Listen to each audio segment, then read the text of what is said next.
बिस्मिल्लाहिर्रहमानिर्रहीम अस्सलाम वालेकुम नाज़रीन, मैं आपका मेज़बान रमज़ान जट। आप देख रहे हैं मेरा यूट्यूब चैनल। मेरी दुआ है अल्लाह ताला आपको और आपके अहले खाना को हर मुसीबत से, हर तकलीफ से, हर परेशानी से महफूज रखे और अपना फजल करम आप पर और आपके अहले खाना पर बनाए रखे। वीडियो में आगे बढ़ने से पहले आपसे दरख्वास्त कि अगर आपने अब तक मेरा चैनल सब्सक्राइब नहीं किया तो बराए मेहरबानी चैनल को सब्सक्राइब कर दें।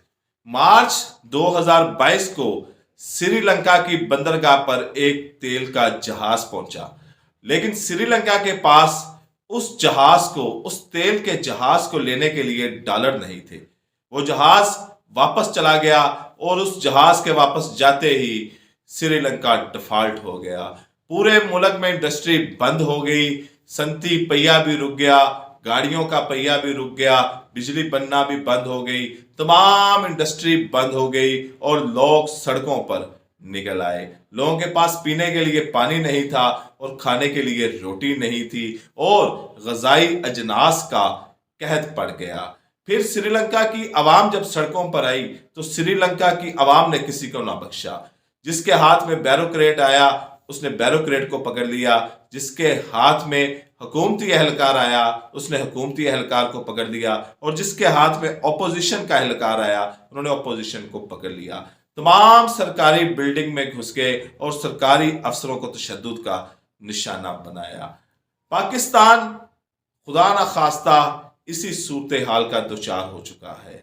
आपने देखा पूरे मुल्क में बिजली बंद रही क्योंकि जो मिनिस्ट्री थी, हमारी पेट्रोलियम मिनिस्ट्री थी, उसने हफ्ता पहले या 15 दिन पहले स्टेट बैंक को आगाह कर दिया था कि हमारे पास तेल खत्म हो रहा है, हमारे पास तेल की किल्लत पैदा हो रही है और अगर हमारे पास तेल ना आया और ये एलसी ना खुली। ये एलसी क्या होती है ये मैं आपको आगे चल के बताता हूं कि अगर एलसी ना खुली तो मार्च अप्रैल तक हमारे पास तेल की एक बूंद भी नहीं बचेगी और जब तेल की कोई बूंद नहीं हमारे पास बचेगी तो वही श्रीलंका वाला हिसाब होगा कि गाड़ियां चलनी बंद हो जाएंगी, जो ग़िज़ाई अजनास हैं वो लोगों तक नहीं पहुंच पाएंगी, इंडस्ट्री बंद हो जाएगी, सनतें बंद हो जाएंगी, दफातर बंद हो जाएंगे, सरकारी इमारतें बंद हो जाएंगी और अवाम बेरोजगार हो जाएगी। अब IMF की जो शराइत है वो ये है कि बिजली,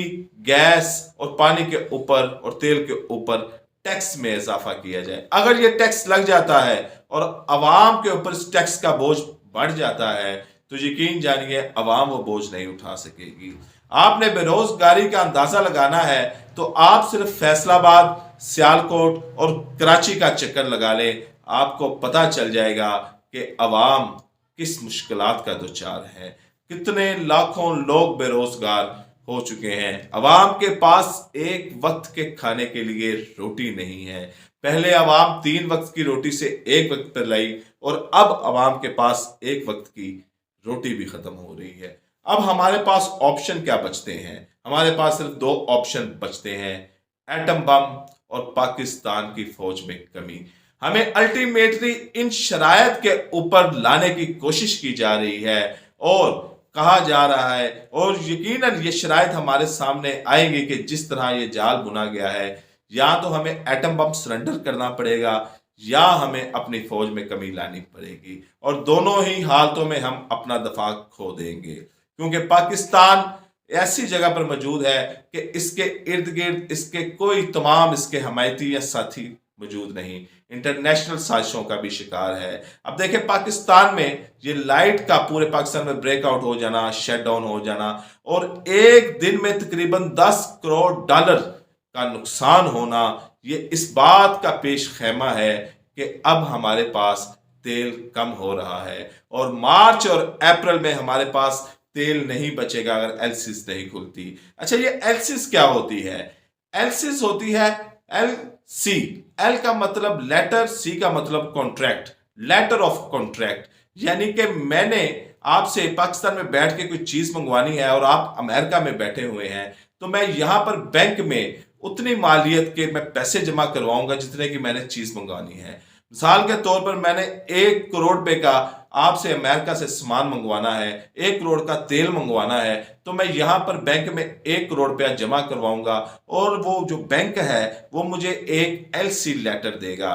ये एलसी लेटर मैं आपको भेजूंगा कि जनाब मैंने 1 करोड़ रुपया बैंक में जमा करवा दिया है, ये बैंक का लेटर है, बराए मेहरबानी आप मुझे जो माल है वो भेज दें। आप वो जो एलसी लेटर होगा, लेटर ऑफ कॉन्ट्रैक्ट लेटर होगा, वो आप अपने अमेरिका के बैंक को देंगे। आपका अमेरिका का बैंक यहां पाकिस्तान में मेरे बैंक के साथ वेरिफिकेशन करेगा कि आया वाकई इस बंदे ने अकाउंट में पैसे जमा करवा दिए हैं। जब मेरा बैंक उनको वापस जवाब देगा जी हाँ हमारे पास पैसे यहां पर मौजूद हैं, तो वो कहेगा कि हमारे क्लाइंट ने ऐसे माल भेजना है और जैसे माल ओके होगा तो आप ये पैसे इस अकाउंट में ट्रांसफर कर दीजिएगा। फिर आपका जो बैंक है, अमेरिका का बैंक है, वो आपको कहता है कि अकाउंट में पैसे आ चुके हैं, आप माल भेज दें। और जैसे ही वो बंदरगाह पर माल पहुंचता है, पोर्ट पे माल पहुंचता है, तो मेरा बैंक उस शख्स के आपके अकाउंट में पैसे ट्रांसफर कर देता है। लेकिन हमारे पास डॉलर नहीं मिल रहे, हमारे पास डॉलर खत्म हो चुके हैं। पाकिस्तान में डॉलर ढूंढने से भी नहीं मिल रहा। पाकिस्तान इस वक्त एक ऐसी चक्रव्यूह में है, ऐसी दुर्गुण सूरत हाल का शिकार है कि अंदर दहशत गर्दी भी हो रही है, सियासी बहरान भी पैदा हुआ है, आटे का बहरान भी है, तेल का बहरान भी है, बिजली का बहरान भी है, और साथ साथ पानी और दूसरे छोटे छोटे बहरान जो अब अस्तहा बनकर मुंह खोले हुए हैं और पाकिस्तानी अवाम को निगलना चाहते हैं। इस सूरत हाल से निकलने के लिए मैंने आपको पहले बताया है कि 2 ऑप्शन पर हमें लाने की कोशिश की जाएगी। पहला ये कि एटम बम को सरेंडर कर दिया जाए या पाकिस्तान की फौज में कमी ला दी जाए, और उस सूरत हाल के भी हम मुतहम्मल नहीं हो सकते, फिर हमारा दफा बहुत कमजोर हो जाएगा। तो इस सूरत हाल में पाकिस्तानी सियासतदानों को और पाकिस्तानी अवाम को एक पेज पे आना होगा, वरना खुदा ना खास्ता हम श्रीलंका बनने के दहलीज पे खड़े हैं। इजाजत दीजिए अगली वीडियो तक। अल्लाह हाफ़िज़।